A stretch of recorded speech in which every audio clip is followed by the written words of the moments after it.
We are going from one good guest to a guest I haven't spoken to in a while, but I am so super eager to talk to. We are joined with Dr. Gerald Horne. He is a historian, award-winning author of more than 30 books, who currently holds the Moores Chair of History and Africa-China Studies at the University of Houston. I don't know if that's still true. Is that still true? African American Studies. I mean, this lighting is terrible. I don't know if I can do anything about it, though, because I'm on the west coast of Canada. And are you? Okay. Well, let me get to the rest of this. His research has addressed issues of race in a variety of relations involving labor, politics, civil rights, and war. Dr. Horne, man, you have no idea how happy I am to talk to you. I don't care if the lighting is bad. I'm going to enjoy this conversation. I asked you, was there anything you wanted to discuss? And you pointed out BRICS and Donald Trump's blatant attacks on BRICS countries.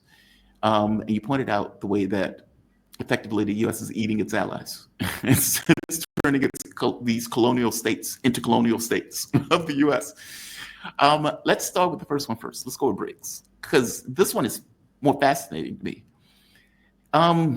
You could not get Democrats to even utter the term.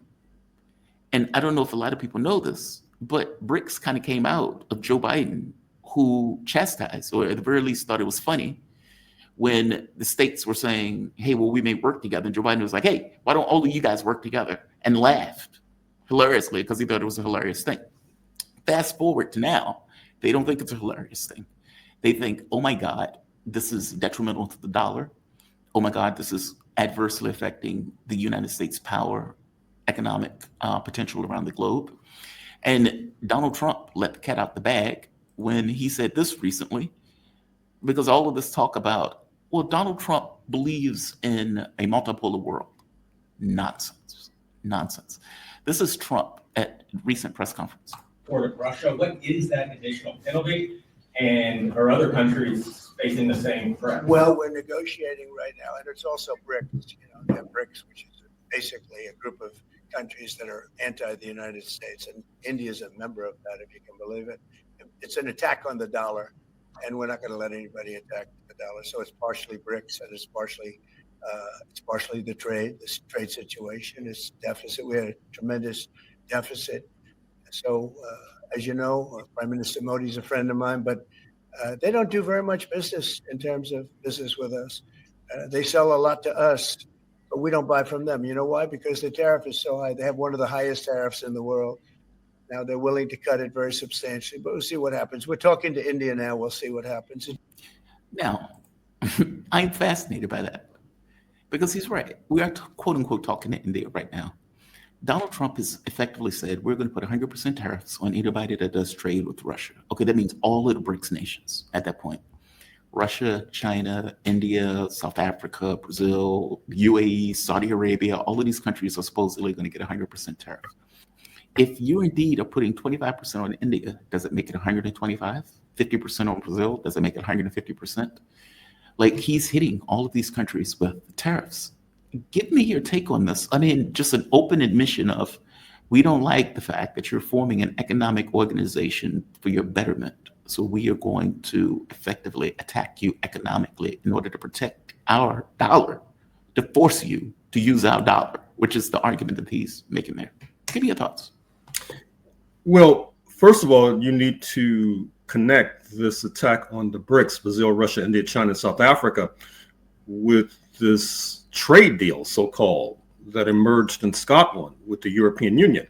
Now, it's difficult to take this trade deal seriously on the one hand, because it represented such a capitulation by Brussels to Washington.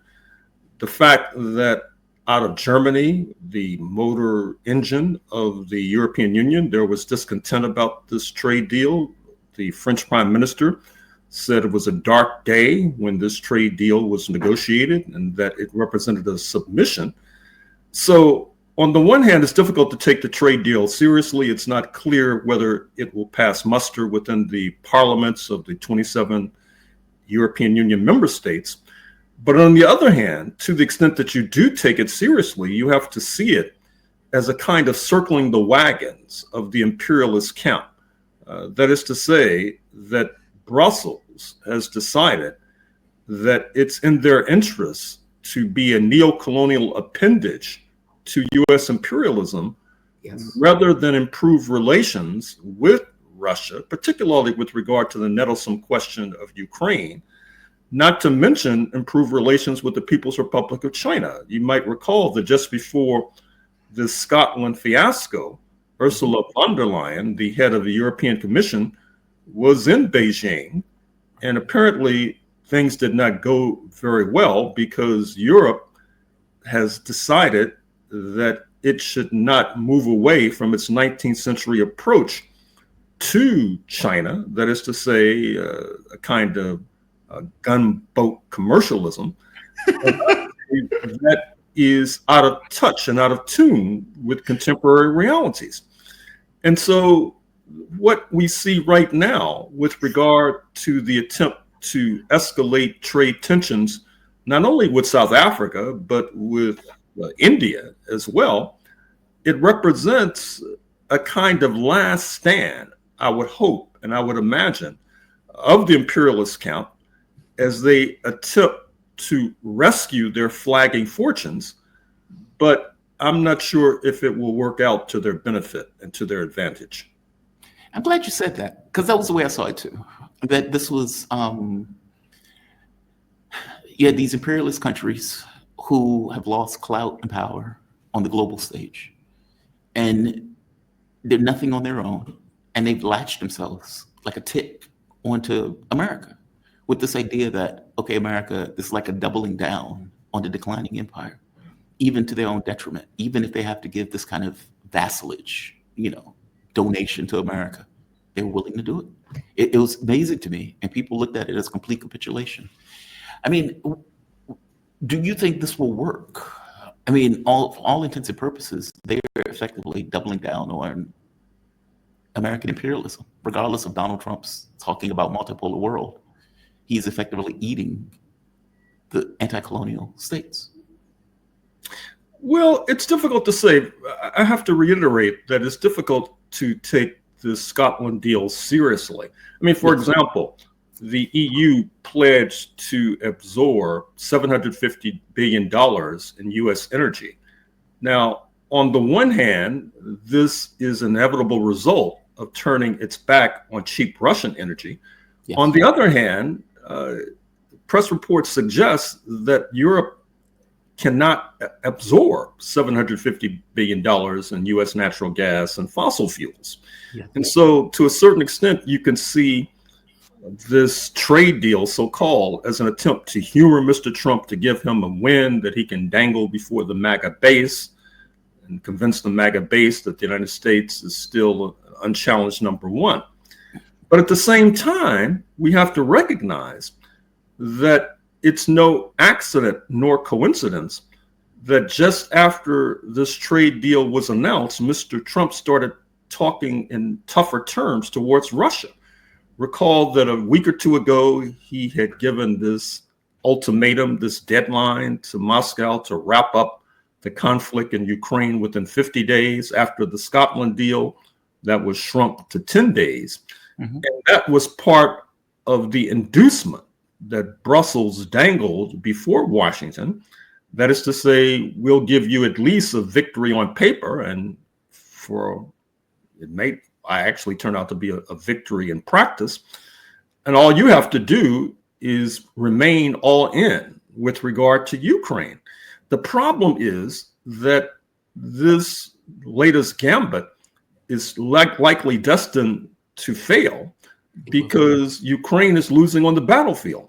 And it's difficult to see that result being reversed, not least because they have a deficit in terms of population. Russia's population is about 3 times the size of Ukraine. Russia's ability to manufacture artillery shells and other military materiel surpasses that not only of Ukraine, but that of many of its allies as well, including the United States of America. The United States is overstretched.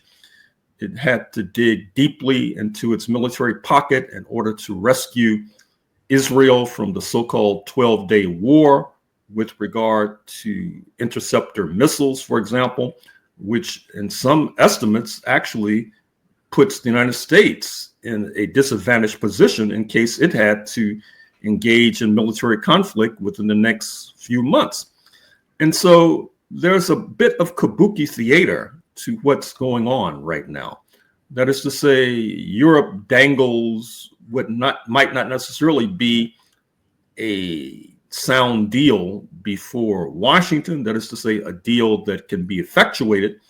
And then Washington begins to issue more rhetorical threats to Russia that likely will not prove out. So this is the state of affairs as we speak. One of the interesting things that Donald Trump pointed to, though, was that the sanctions, the 100% tariffs on third parties, had to do with BRICS. Also, if you notice, he pointed out, he says, yeah, BRICS, these are anti-American things. Okay, well, it's not really anti-American. I mean, if you are looking at the world in zero-sum terms, then you may look at it like that. Like, you are, even if you're doing your own thing is affecting us. And so we need to get involved in your own thing, which is a weird, way of looking at the world. But that is the way the US looks at the world. I'm glad you use this imperialist term. It's correct. It's about BRICS. I mean, if you think of the countries that he's talking about going after, India, China, Iran, he just put sanctions on Iran. It will have to, by definition, be Indonesia, Saudi Arabia, UAE, etc. How do you think the world will take this? I have been one of these people who are on an accelerant point of view. Yes, do it all. Sanction them all. Hit them all. And because I want all of them to stand arm in arm and tell Trump to F off. The notion that you are trying to make the world your vassal and you're doing this against the entirety of the world all at once is breathtaking hubris. Now, the catch becomes, does that breathtaking hubris get accepted? Where these countries bend down, put their hand up and, kiss the ring? Or do they say, we're not doing this. This is a new world. We're not accepting this. Which way do you think this goes? Well, it's likely the latter. As I said here. Really? You think they're going to kiss the ring? No. I thought the latter would be. Oh, I'm sorry. You're right. I'm sorry. Turn their back. I'm sorry. For example, I mean, look what's happening with U.S. relations with Canada. There is an August 1st deadline, supposedly, in terms of negotiating a new trade deal with Canada. Mr. Trump has just denounced Canada because it has issued a qualified endorsement of Palestinian statehood. Now, on the one hand, Canada is following France and Britain, or at least Britain, which issued this qualified endorsement of Palestinian statehood. France's imprimatur on Palestinian statehood was a bit less qualified. But at the same time, it's not clear what this qualified statement really means, insofar as what does it mean in terms of the 700,000 illegal Israeli settlers on the West Bank? Will they have to evacuate? Will this Palestinian statehood have contiguity? That is to say, will it be a Swiss cheese state with many carve-outs for illegal settlers, or will it be more rational? But Mr. Trump ignored all of that and intensified his bullying of Canada, which is not going down very well. It's really harming border communities across the border in the state of Washington, all the way to the state of Maine. You have a boycott of U.S. booze and spirits, which is hammering Kentucky in particular. And so Mr. Trump apparently thinks this is 1950, when the United States was bestriding the world like a colossus, and he has not taken into account all of the magnitudinous changes since 1950, and yet that apparently this kind of bullying attitude strikes a chord with his base, but it does not respond to realism. And if it does not respond to realism, that means that Mr. Trump ultimately will have to change positions, which, as you know, he rapidly and quickly does. That's why we have this acronym TACO. Trump always chickens out. And I think we're due for another TACO with regard to Mr. Trump's approach to the international community. And Canada, to that degree, is a microcosm. that's, you bring up something that I found super interesting in all of this. There's a level of mean-spiritedness that is that that streaks through all of this. Like, for example, when he makes the deal with Europe, he's sitting there with Ursula von der Leyen, and he is effectively crowing. I mean, like, we are taking advantage. We are, we've gotten all of this against Europe. He did the same thing with Japan. Oh, we're forcing Japan to do this, and we don't have to do anything. Basically, it's almost as if this very premise of equal exchange or fairness doesn't matter. In fact, fairness is a negative in the context of trade or in the context of negotiation. We don't believe in fairness. We don't believe in equal exchange in order to have some kind of fair relationship with the other. That is a negative. That is a weird position.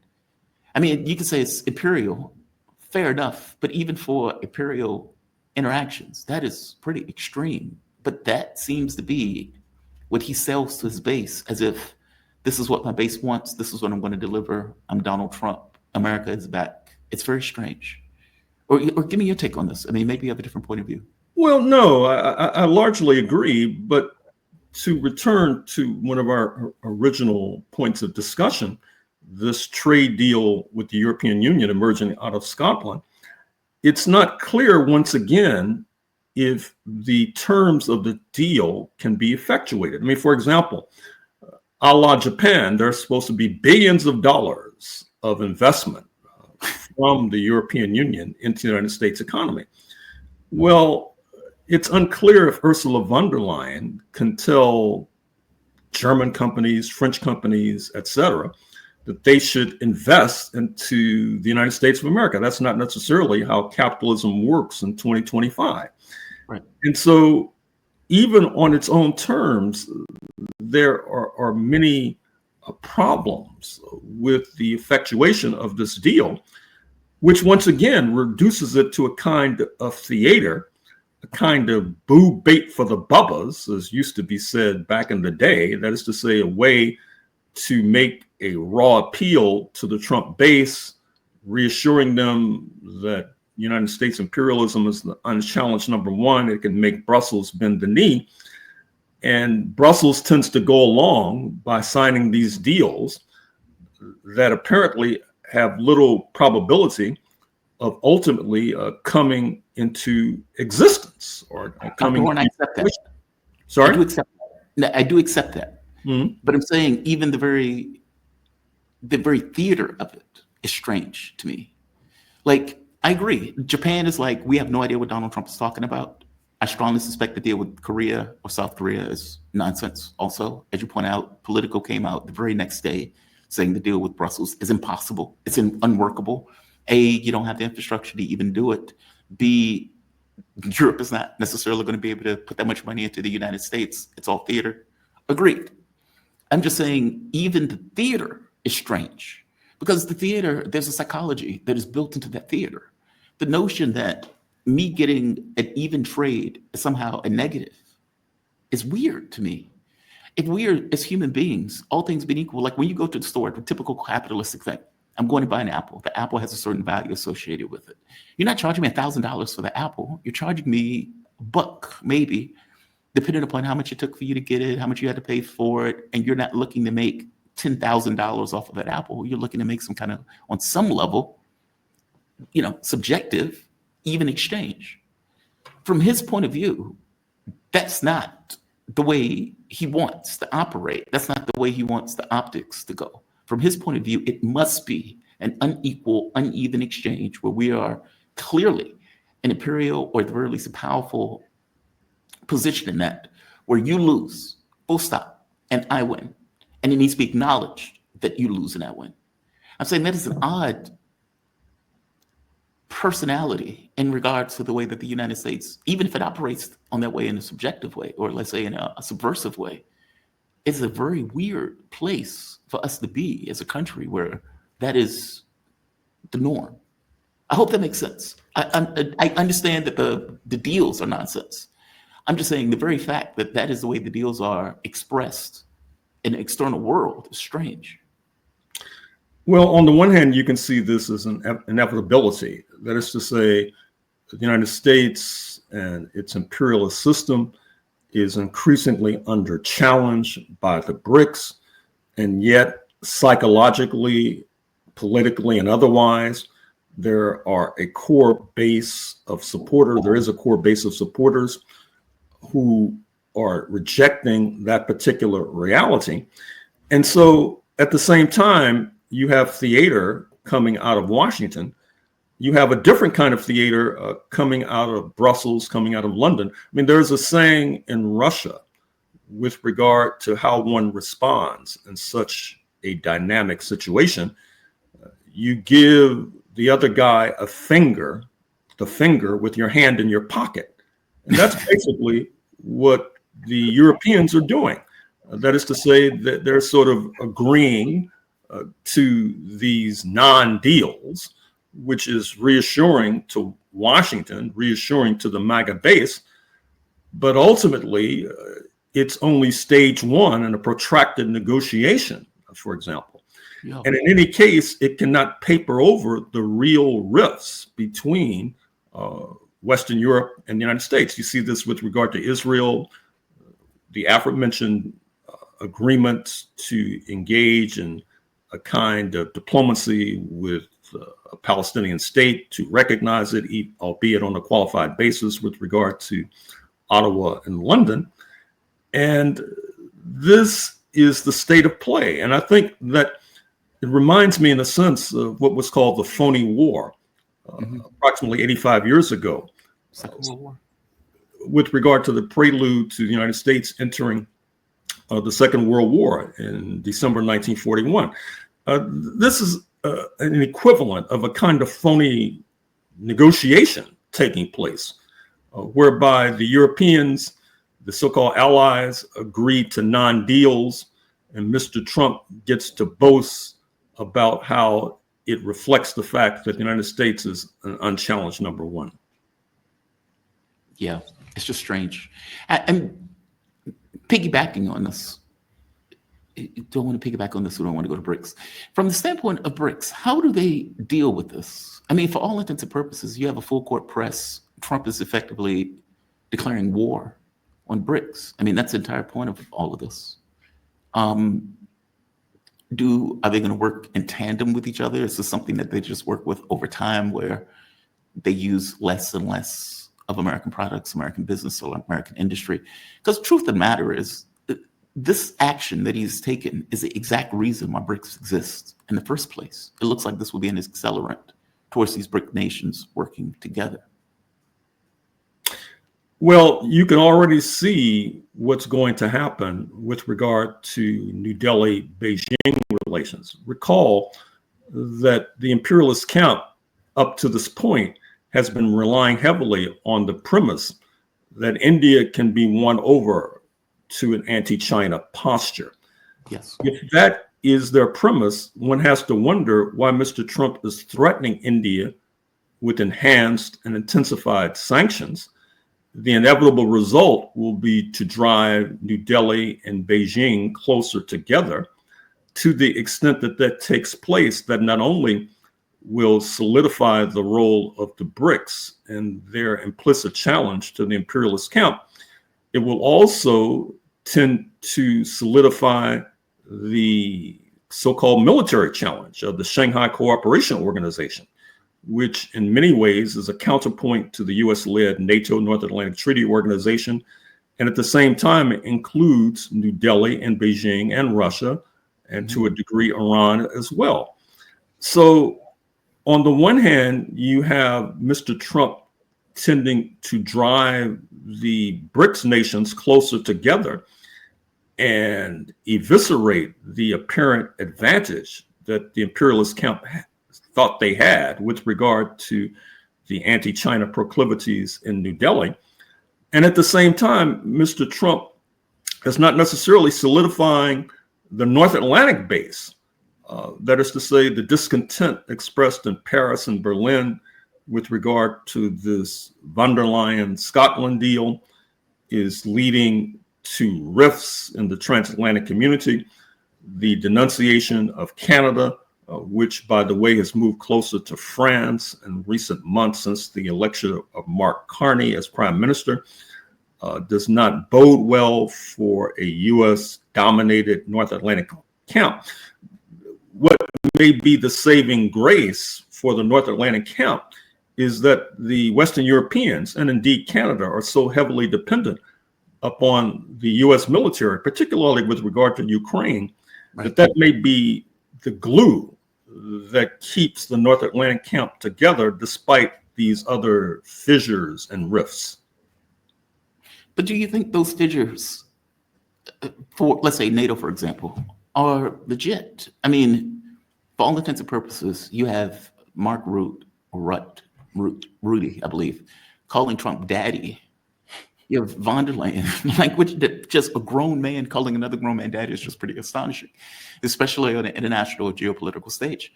And they are seemingly doing any and everything in their power, even in the deal, to, I may use the term trap, or at the very least lock the U.S. into this kind of continued escalation with Russia. Like, it's very strange to me. Well, it's not strange. All things being equal, this is kind of the way that the U.S. projects power in Europe. But Europe seems to want the U.S. to be part of this power projection. Like, I don't see the rifts in this case. I get that Trump berates them. He treats them like vassals. But they accept that status as a vassal. It's not like they're complaining about their vassal status. They may make a little movement, like France may complain a little bit. But all things being equal, it seems like they're okay with this status. Well, as I said, I think that what it is the Europeans, to a degree, are giving Washington the finger with their hand in their pocket. That is to say, ultimately, the hand will come out of the pocket. At some point. As of now, the hand is in the pocket because Europe does not feel that it can stand alone on the international stage without the propping up of U.S. imperialism. And you got a hint of this, of course, in February with the Munich Security Conference, where Vice President Vance denounced the Europeans for cracking down on neo-fascism, for example. This did not go down very well in Western Europe, but at the same time, they're not in a position to object stridently or strenuously as of yet. But when would that be? I mean, like, they have doubled down. I get finger in the pocket. I get all that. But it's not like they've, Glenn Deason, in one of his books, he kind of made this point of saying Europe has two choices. You could either double down with the US and just kind of go down with the ship of imperialism, or it can try to expand out to other countries like China, Russia, et cetera. They've taken the first choice. They're doubling down with the imperialism thing.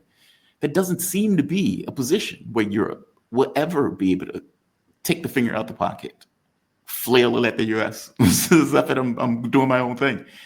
They seem to have doubled down on this notion. Like, I don't see where there's a status, there's a point where they come out of, the hand comes out the pocket. Well, one factor we have not raised to this point, and I'll raise now, is the internal situation in many European countries. For example, the former prime minister in waiting, speaking of Jeremy Corbyn, is knocking together a party to the left of Labour, apparently that had an impact upon Keir Starmer, the current prime minister, making these noises with regard to Palestinian sovereignty. With regard to France, you have Jean Mélenchon and France Unbowed, a left-wing party that made a serious challenge to control the Élysée Palace. In the elections in 2027, they're expected to do very well. And likewise, with regard to Germany, you have Die Linke, which did credibly in the last elections for the Bundestag. That is to say that the leading Western European powers have a domestic left that outstrips the strength of the domestic left in the United States of America. And it tends to ultimately stiffen the spine of the prime ministers and the presidents. And that is a factor that the United States will find difficult to circumvent. That's why I continue to insist that as of now, they're giving a finger with their hand in the pocket, but ultimately the hand will come out of the pocket. Yeah. And the same thing with AFD. I mean, even the right-wing parties, the National Rally in France, the Alternative for Deutschland. You're right, Jeremy Corbyn has just started his party. I got to be honest with you, though. I get the sense that this whole talk about Israel in regards to these political parties is just these people covering their ass. That they've spent 2 years effectively backing a genocide, backing horrific starvation and murder of quote unquote dangerous babies in Gaza, or for that matter, the destruction of the West Bank. And now that their populations are like, hey, we don't like this kind of skeletal form of children walking in the region. This looks bad. So we need to put out a weak, mealy-mouthed statement about us supporting a state or two-state solution that at this point is a dog and pony show, or at the very least a shiny object. How do you view it? Am I being too cynical? Am I view about these states? No, obviously there's something to what you say. That is to say, after you back a genocide since the latter part of 2023, it becomes a situation lacking credibility when you do a 180-degree reversal and say that you're moving away from that. But I think that in order to understand that particular dynamic process, once again, you have to understand the domestic pressure from opposition parties to the left. And you can rely upon the reality that these leaders, be it Starmer in London or Merz in Berlin or Macron in Paris, that they do not want to necessarily lose power or have their political formations lose power. And that is what they're responding to. They're responding to this increasingly stiff challenge from the left, and they are willing to run the risk of seeming to have something less than credibility by doing a 180-degree reversal after supporting genocide for oh so many months. Okay, fair enough. I just don't think it's a reversal. I think it's like Joe Biden. When Joe Biden, oh my God, we're doing everything we can, we're working tirelessly, et cetera, et cetera. And then when Joe Biden leaves, you get the articles coming out, I believe it was Channel 13, either Channel 4 or 13 out of Israel, saying, thank God God put Joe Biden in office because he protected the state of Israel. He didn't access for anything. He didn't, meaning Joe Biden spent several years crying loudly that he was working tirelessly to stop the war, when in reality, Joe Biden wasn't doing anything to stop the war. He was accelerating the conflict. I get the sense that those European leaders are doing exactly the same thing. Israel is just a European colony that the U.S. support, that Europe backs and support. I don't see them backing away from that, despite the statements here or there. But I could be wrong. I could be wrong. I don't doubt that they're responding to the pressure of their populations who are like, this is outrageous. I suppose we'll see. I'm curious on something else. How do you think we got Trump? I am very curious on your take on this one. You have, yes, Joe Biden is atrocious. The Democratic Party is trash. All of that's true. But Trump is a particularly grotesque figure. And it's not like we didn't have him already once. So the public knew what they were getting, and he still voted for him. Well, as you know, I'm a historian, and I've spent quite a bit of time exploring the roots of settler colonialism in North America, stretching back to the 1500s. And my own estimation is that many of our friends on the left have severely underestimated the strength and resilience of class collaborationism within the settler descendant working class in particular. I think that that's a partial explanation for the 77 million votes that Mr. Trump accumulated in November 2024. And of course, if you set that alongside what it helps to shape, which is the so-called opposition, the Democratic Party, you see a country that has historically a lean to the right, with a few exceptions, such as the 1930s, when you had the rise of communist Party. You had the rise of social democracy in New York with the election of Fiorello LaGuardia as mayor. But at the same time, I think that we do a disservice to the international community when we do not present an accurate depiction, an accurate portrayal of the class dynamics of the United States of America that eventuates in the election of the Tangerine Tyrant of November 2024.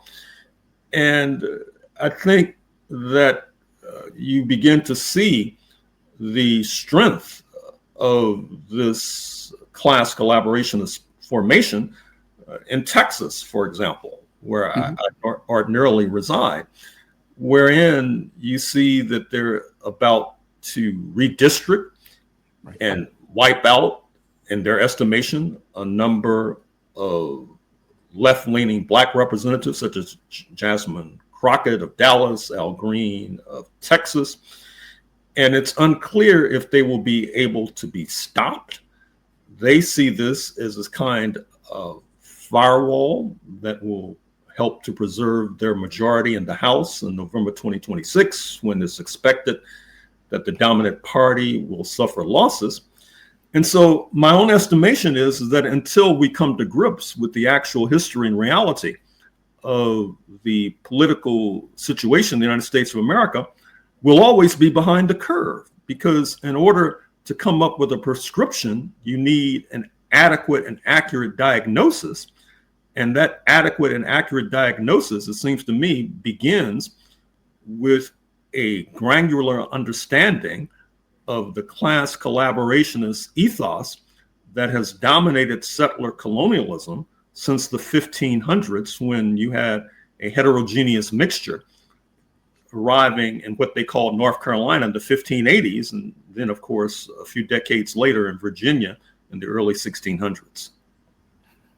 Is this strength of the right or weakness of the left? Because I tend to think it's the latter. I tend to think it's the weakness of the left.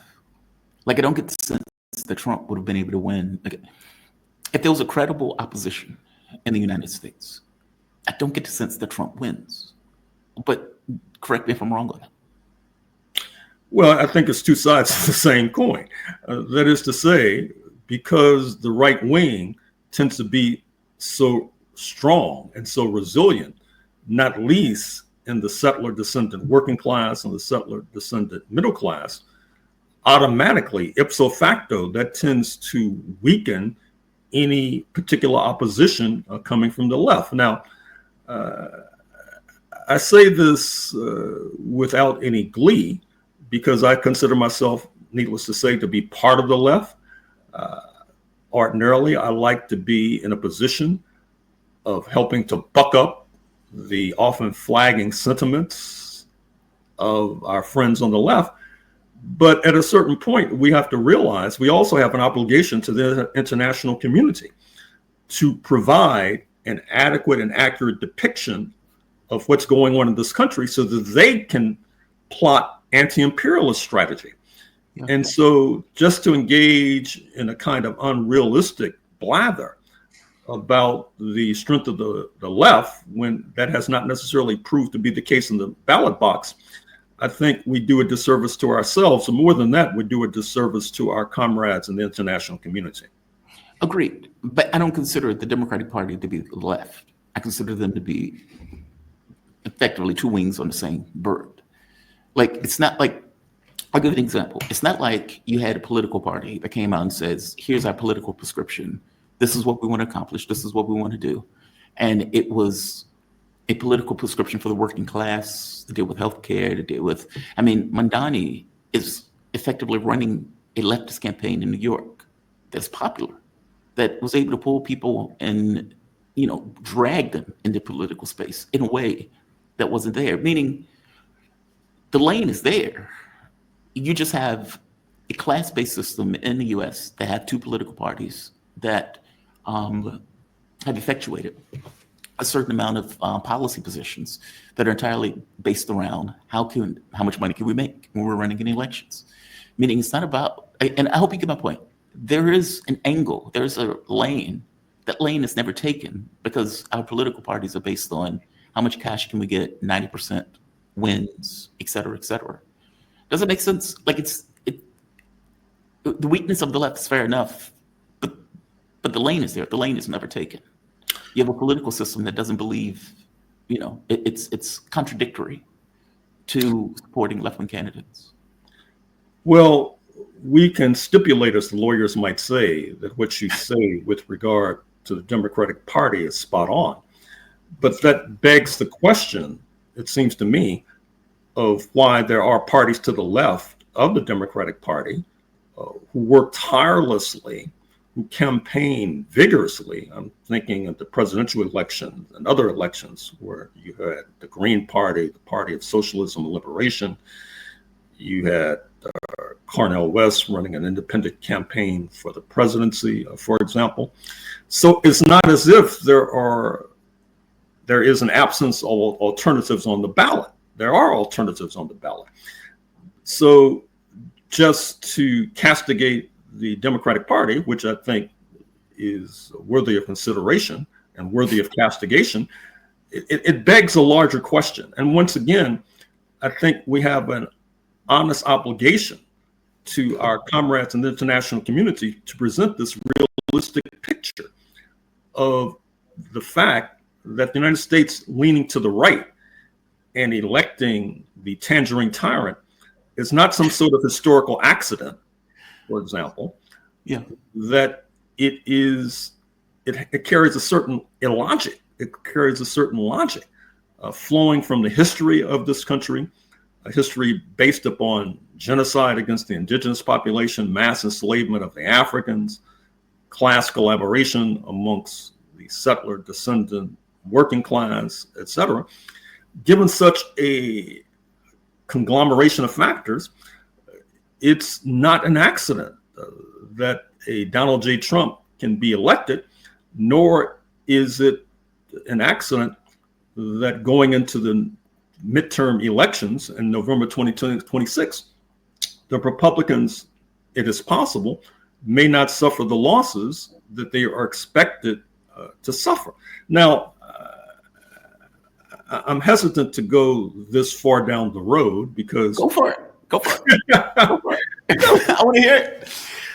I ordinarily would like to inject a note of optimism, but at the same time, black pill is perfectly okay. Because and just to be clear, the reason why I was asking the question earlier, because these two things dovetail to me.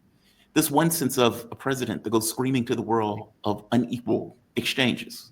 It is, I am going to proudly proclaim to the globe that I was able to dominate and get an unfair exchange. And simultaneously, the American public voting for that guy who was known to be an egomaniac, full of hubris, not very bright, etc. I think those things are linked from my point of view. It sounds like your thing is, well, this is because you have a white working class that for all intents and purposes is fine with somebody like this being in charge. Well, if you look at the labor movement, there's a lot of labor history coming out nowadays that points to the reality that if you look at the history of the American Federation of Labor, which precedes the organization of the CIO, the Congress of Industrial Organizations, arising in the 1930s, the CIO dominated, at least in the 1930s, by the left, organizing on an industrial basis. That is to say, if they go into university, they don't just organize the professors, they organize the cafeteria workers, right, the administrative staff, et cetera. But then they run aground during the Red Scare of the 1950s. But if you look at the American Federation of Labor, which was based upon skilled workers, electricians, carpenters, for example, that they saw themselves as a kind of job trust on behalf of the settler working class, and that they would pass on those plum positions to their sons. I see. Not necessarily their daughters, ad infinitum. And if you start out with a labor movement of that nature, that on the one hand is excluding from its ranks many of the unskilled, and at the same time is encrusted by an inured and deep-seated racialism, well, then their electoral choices become much more comprehensible and much more understandable. And as I said, I think that you have scholars who are exploring this. Just as a point of personal privilege, I interview many of them on a regular basis on KPFK Pacifica Radio in Los Angeles, then upload it to YouTube on the Activist News Network, for example, YouTube channel. And so we have been able to overcome these domestic barriers when international currents have been flowing in our direction, for example. That's how we were able to abolish slavery, for example, abolish the spectacle of an unpaid sector of the working class, because the rise of abolitionism in Britain, the influence of the Haitian Revolution, 1791 to 1804, inflicts a fatal breach upon this system of unpaid labor. But those are external factors impacting the domestic situation. And that's one of the reasons why some of us pay so much attention to the international correlation of forces, because we recognize that given the oftentimes disadvantageous correlation of forces domestically, we have to rely upon an advantageous international situation in order to move the needle meaningfully on the domestic scene. And that's where I can speak confidently. And that's where I have no reservations, because this is a scenario where I do not run the risk of misleading our friends in the international community, since I'm telling our friends in the international community that you are part of our struggle. And therefore, we have to put our heads together collectively, because it's not as if we here in the United States are struggling without your assistance. Okay. That's okay. I do understand that. I do get that. Yeah. That's disheartening if that's true.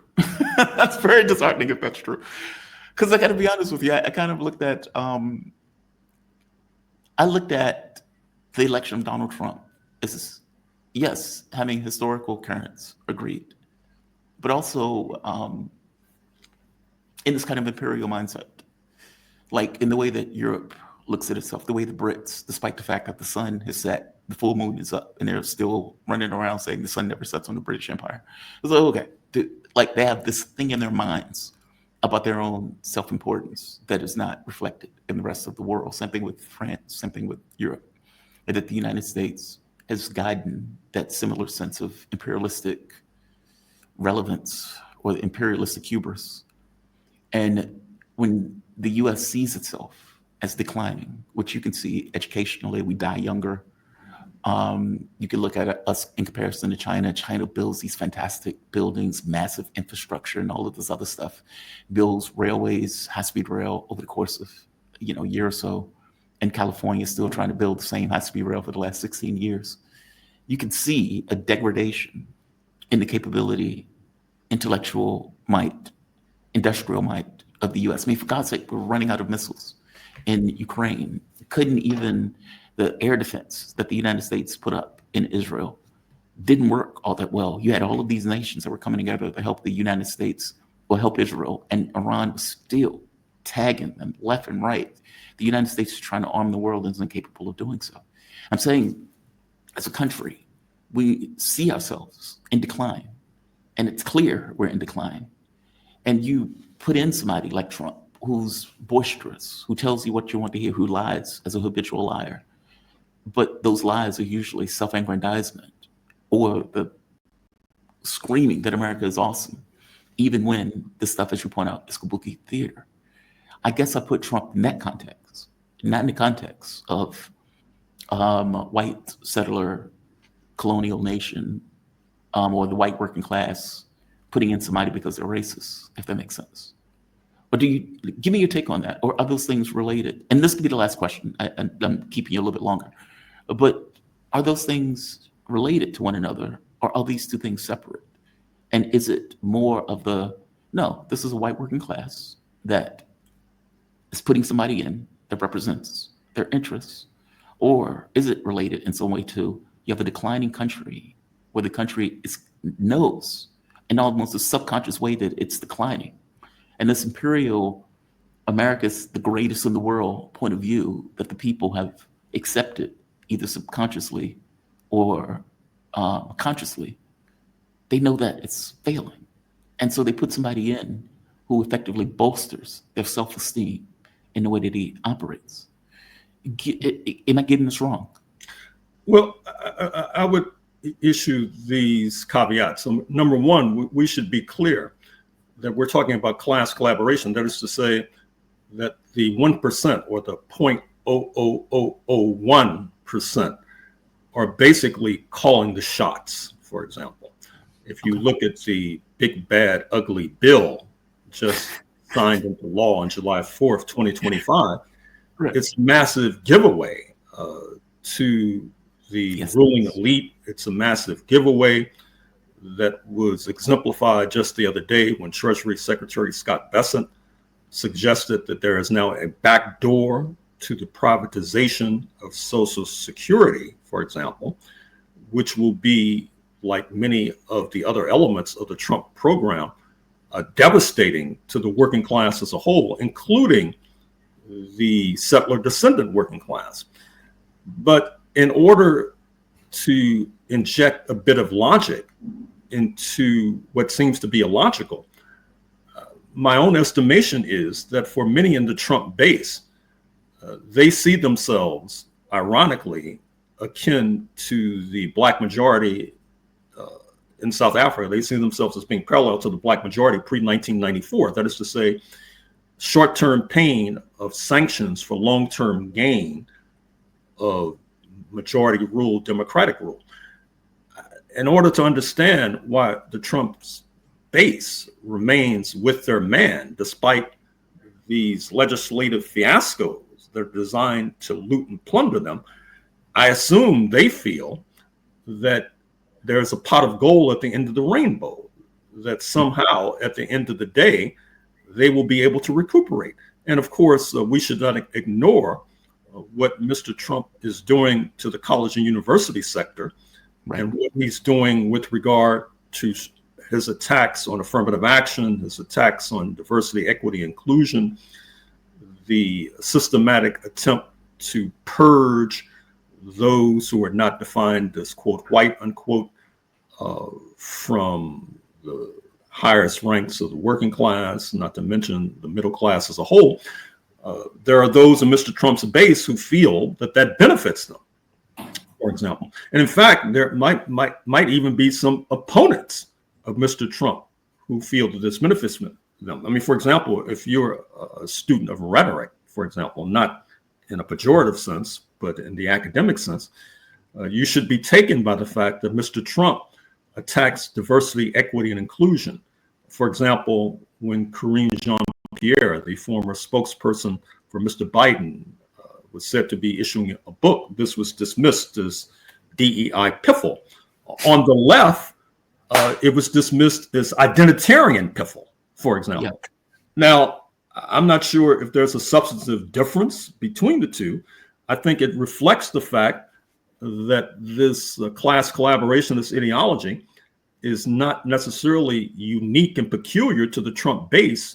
That particular infection has invaded the vital organs of many of our erstwhile friends on the left as well. But I think it bespeaks the fact that the ruling ideas of any society are those of the ruling class, and that with regard to opportunism, that is to say, absorbing ruling class ideology, that if one is not vigilant, one can easily absorb that sort of nonsense. And that is part of the uphill climb that we now face. Dr. Gerald Horne, man, I have appreciated this conversation. I really have. Thank you for this. And just for the audience who know, Dr. Gerald Horne, he's historian, award-winning author of more than 30 books, who currently holds the Morse Chair of History and African American Studies at the University of Houston. His research has addressed issues of race, a variety of relations involving labor, politics, civil rights, and war. He is also, and thank you for bringing this up, KPFK Pacifica LA. What is the website that people can find this on? Oh, kpfk.org. Okay, kpfk.org. Okay. And when does the show come out? Oh, it's 11 a.m. Pacific on Saturdays. And as I said, it's uploaded to the Activist News Network and YouTube shortly thereafter. Okay. I will add that to the bio. Thank you for this. I really appreciate it. You have a fantastic day, okay? Good luck to you. Thank you. Bye-bye. Bye-bye. All right. Professor Horne, I have appreciated that conversation. Yeah, that's